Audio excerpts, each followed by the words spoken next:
Hello from Pam Tuggle and Follow Your Brush.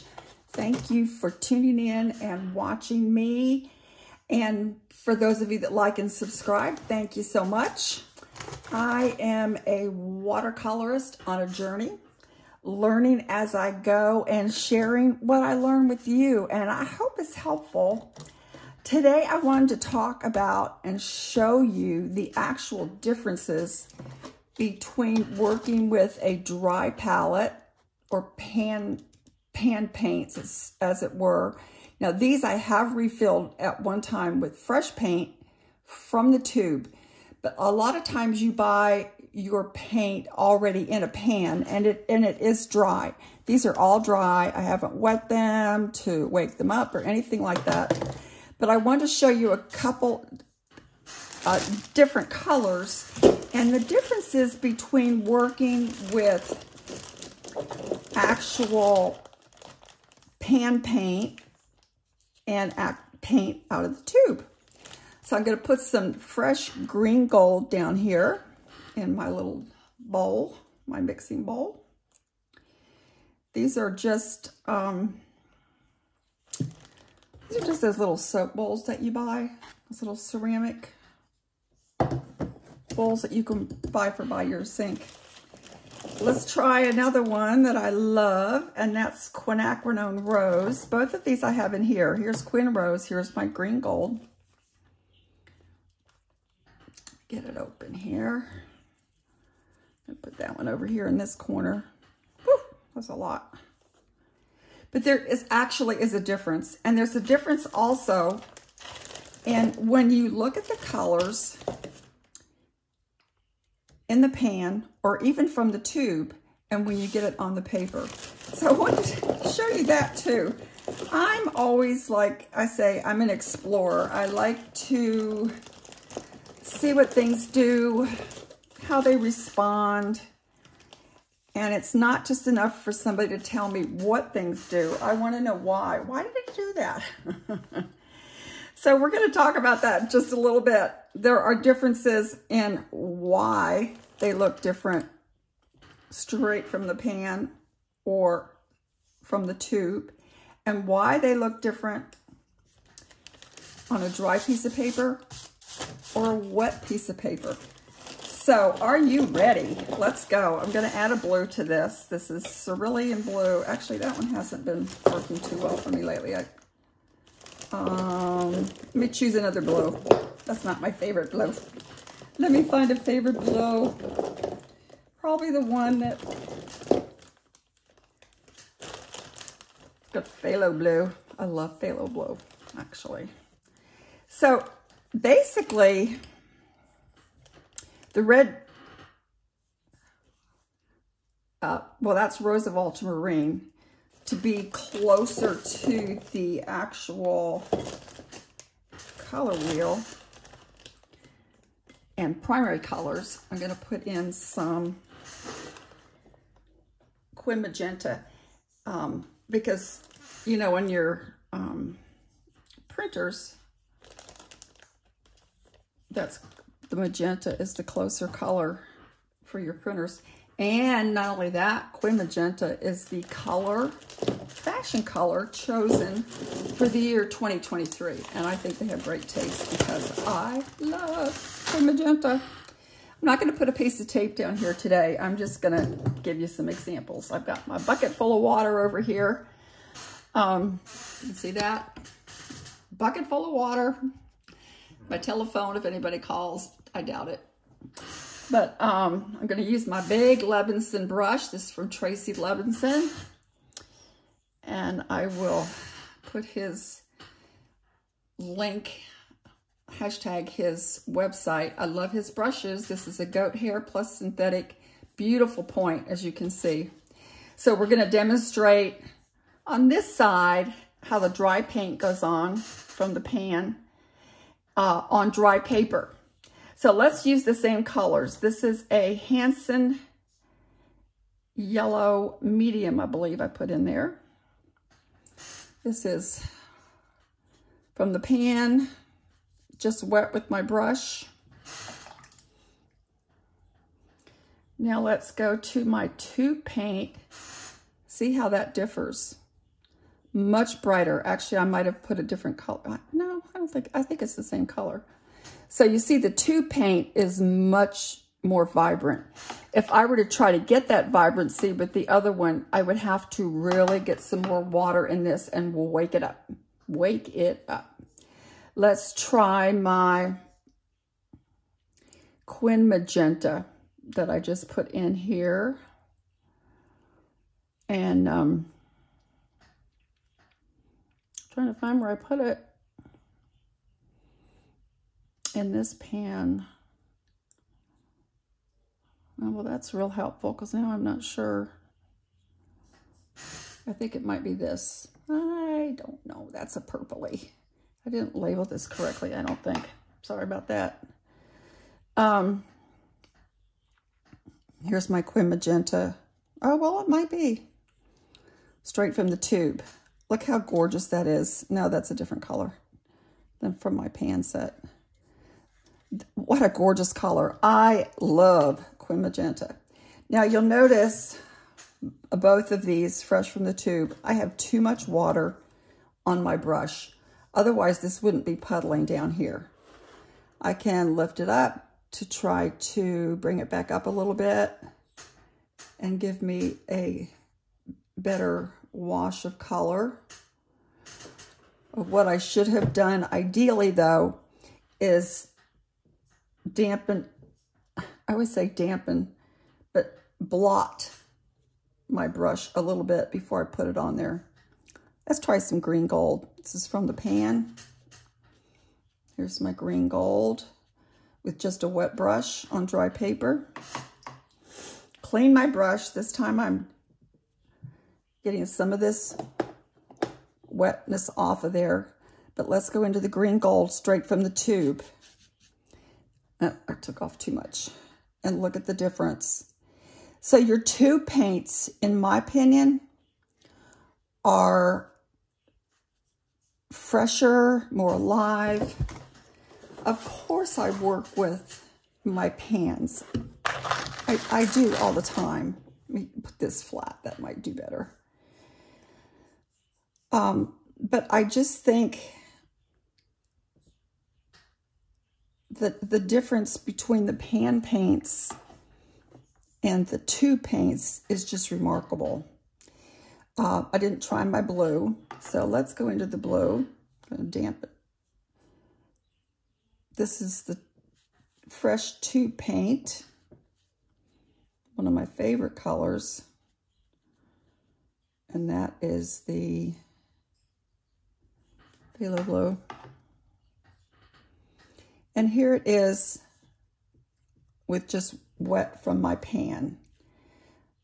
It's still gorgeous, but you can see there's a difference in the vibrancy and the pigment. The pigment is obviously heavier from the tube paint and brighter than from the pan. So, you know, it's just what do you want? This side, I'm going to spritz first. And then we're going to see how that works wet on wet, the difference between the two paints. And I have puddles, so I'm going to even this out. This is a brush that's from Sterling Edwards. If you're familiar with Sterling Edwards, he created these brushes. They're a little stiff, but they're great for spreading water and getting it into your paper and absorbing it. This is Arches paper. I didn't mention that. Arches, 140 pound. Cold press. And my paints are from Daniel Smith. I have lots of paints, lots of varieties, but I really enjoy going with Daniel Smith and often go right back to those. Okay, let's do this green gold over here. This is from the pan. Well, the water's going to make it spread differently. However, I must not have had that much water on there because it's not really spreading. I think I just didn't have enough water on there to do this properly. Here's the green gold from the tube. There's a difference. Look how that runs in with it's faster to go into the paper, the wet paper, wet on wet. So there's different techniques you can use as well as, while this is still wet, let's do the blue down here. This is my phthalo blue from the tube. Wet on wet. Nice color. I love this color. Let's mix it with a little bit of this phthalo green here in between. Let's see what we get. Ooh, there's another shade. Beautiful turquoise shade. Look at that. So color mixing is something that I've been really loving. I like that. I really like that combination. All right, let's go to another one. Here is my, let's do the Rose of Ultramarine, or Quin Rose, I'm sorry. I put that down there, but then I never really used it. Here it is on dry. The Quin Rose on dry paper from the pan. And let's go to Quin Rose dry on wet. It's a little different. So I don't really have enough water, I don't think, to bring it to life. All right, here's my Quin Rose tube paint. So is there a difference between buying tube paint and pan paint? Yeah, there is. Some of them re-wet very easily. Sometimes your pan paint will dry in the pans, and then you have a problem with, this is from the pan, with them cracking and drying. If you spritz them with water to wake them up, as we say, then they will wake up. There's my pan paint, and then here's my tube paint. It's just, to me, I don't know if you can tell, but it's just fresher and more vibrant. Let me mix that with my Rose of Ultramarine and see what we get here. Mix these two. Oh, that's a pretty shade. Isn't that pretty? Let's add some more yellow. Now, when I take my paints out like this and I have them in a pan and I'm mixing like I'm doing now, this also shows you that when you mix, let me show you. When you mix in the bowl or you mix on a tray on your mixing palette, it's going to look one way. But when you put that on the paper, it's going to look a little different. That's wet on wet. Let's come in here. Let's mix it in the bowl and then put it on the paper. Wet or dry. The shades are going to look differently on the paper than they do when you're mixing them in your palette. So just be mindful of that. Let's try some blue. This is my wet on wet phthalo blue, and you can tell that there's lots of water flowing here. So it's really spreading. Let's try some of this Rose of Ultramarine and see what we get. See, now I can do that here in my palette. Woo, got way too much purple now. It's really purple. But look how that goes on the paper.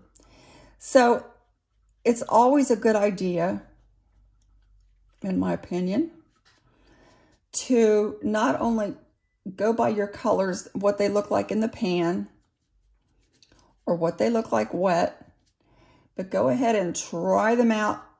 This is the blue, phthalo blue with the rose of ultramarine, and look at that beautiful shade of purple.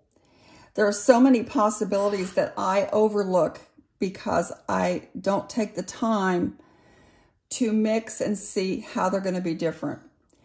Then the other factor that's going to come into play when you do this, this is my green gold.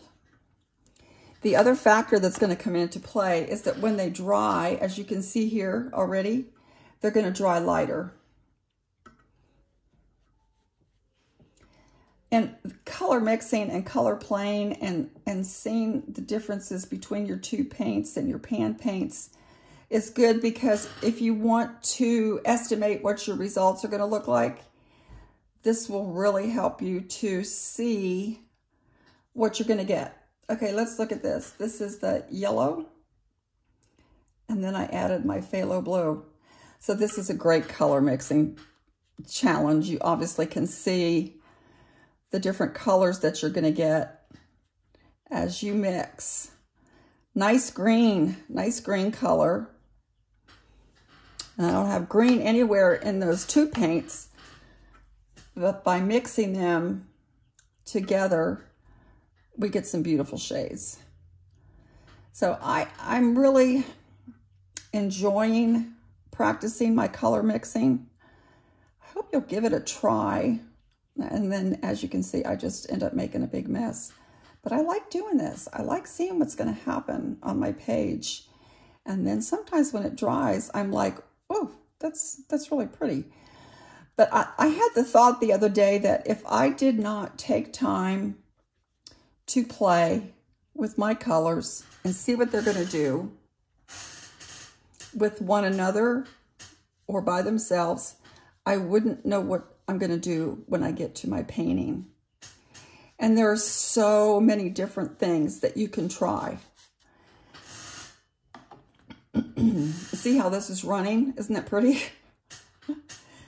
This is kind of a rusty color here. That was my Quin Magenta plus my yellow.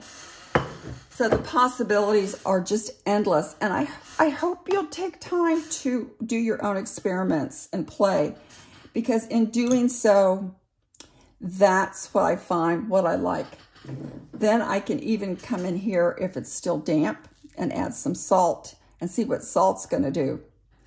I can come in with a spatula, or I saw somebody actually using an X-Acto knife the other day,